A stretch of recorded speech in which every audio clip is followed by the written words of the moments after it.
గత 10 నెలల నుంచి రాష్ట్ర ప్రభుత్వం మీద అవాకులు చివాకులు 10 సంవత్సరాలు విచ్చలవిడిగా నియంత్రితంగా కుటుంబ పాలన దుర్మార్గం అవినీతి చేసిన కుటుంబాన్ని 15 రోజుల క్రిందట నేను కూడా కొడంగల్ ఇష్యూ వచ్చినప్పుడు వాస్తవానికి సామాజికంగా అనుగుదొక్కుతా ఉన్నది ఆ యొక్క కల్వకుట్ల కుటుంబం. కాబట్టి నేను అన్ని విషయాలు మాట్లాడుకుంటూ ఆ కుటుంబాన్ని వెల్మ కుటుంబాన్ని అనే వర్డ్ వాళ్లకు వర్తించే విధంగా అనుకున్నా కానీ ఇట్లా మన వెల్మోళ్ళందరూ కూడా వాళ్ళని ఉద్దేశించి పర్సనల్ గా వాళ్ళని కించపరిచినట్లు కాదు.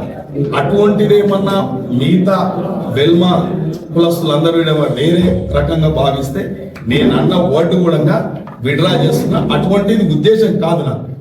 ఒక కల్వకుంట్ల కుటుంబం అరాచకాలు చేసింది, 10 సంవత్సరాలు కాంగ్రెస్ కార్యకర్తలను ఇబ్బంది పెట్టిండ్రు, సామాజిక వర్గంగా మమ్మల్ని కూడా ఇబ్బంది పెట్టిండ్రు. కాబట్టి వాళ్ళ మీద ఉన్న అక్కస్తోనే మాట్లాడుతున్నా తప్ప మేము వేరే ఇతర వెల్మ వాళ్ళను మాట్లాడే ఉద్దేశం కాదు. ఒకవేళ అటువంటి మాట్లాడినట్టుంటే కూడా నేను విడ్రా అవుతున్నాను.